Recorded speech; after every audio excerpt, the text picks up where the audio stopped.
Nous allons voir maintenant un nouveau cas particulier de bulletin de paye sur EBP Pay Pro V21 sur la paye des temps partiels. Alors on va le voir à travers un cadre, comme ça on va voir effectivement les particularités lorsque par exemple vous avez un cadre à temps partiel, mais c'est également valable pour tout ce qui est non cadre. Donc on va surtout voir les particularités des informations qu'il faut indiquer dans la fiche salarié, et on va voir effectivement par rapport au bulletin de paye comment lorsque vous mettez en place un temps partiel, ce qui se passe réellement comme particularité sur la paye, notamment donc le prorata du plafond sécurité sociale, surtout si par rapport au taux horaire du salarié il est au-dessus du plafond. Vous allez voir effectivement les particularités qu'il va y avoir sur le bulletin de paye. Voilà, donc en fait ce qu'il faut vraiment indiquer, alors je ne vais pas aborder tous les onglets de la fiche salariée, là je vous invite vraiment à consulter le tutoriel sur la fiche salariée qui va vous expliquer tous les onglets. Là ce qui m'intéresse vraiment c'est de vous montrer tout ce qui est spécifique à un temps partiel.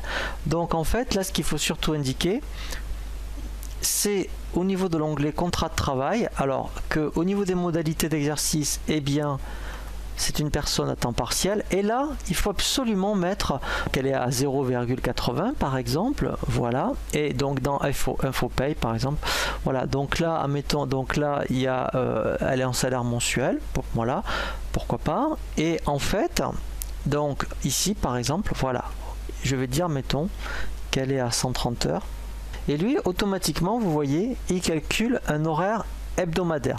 Voilà, donc voilà, donc c'est vraiment au niveau de la fiche salariée, c'est surtout ça en fait qu'il faut vraiment tenir compte lorsque après on fait la paye d'un taux de temps partiel. Alors ça c'est pour le RIB. Voilà, donc après dans l'onglet bulletin, donc là je vais refaire préparer à partir du profil. Voilà, et là en fait vous voyez ce qui est intéressant, c'est que vous voyez il a proratisé son plafond, vous voyez là 2717 par rapport à son nombre d'heures. Donc là en fait il a multiplié le plafond sécu par 130 divisé par 151,67. Voilà, donc alors là on va voir, vous voyez, donc alors voilà, donc là mettons il n'y a pas alors ce qui est intéressant, voilà, il n'y a pas de tranche B, puisqu'en fait même le plafond proratisé en même temps ça dépasse pas. Voilà, alors là c'est intéressant, bon il y a de la GMP, donc ça je vous invite à consulter le tutoriel spécifique à cet effet.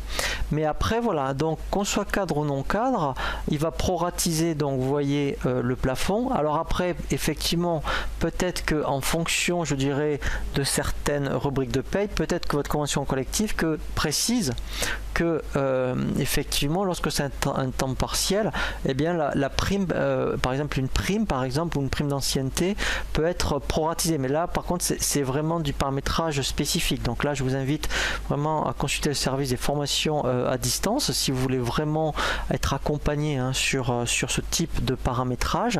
Mais sur du classique, on va dire, quand on fait une paye d'un temps partiel, voilà, donc là on voit bien que le plafond a été proratisé et c'est tout. Après c'est vraiment du paramétrage spécifique s'il y a vraiment la convention qui précise que en fonction des rubriques, il faut proratiser si c'est un taux temps partiel. Voilà, donc là en fait après on revient sur du classique, qu'on soit temps partiel ou temps complet par rapport au bulletin de paye.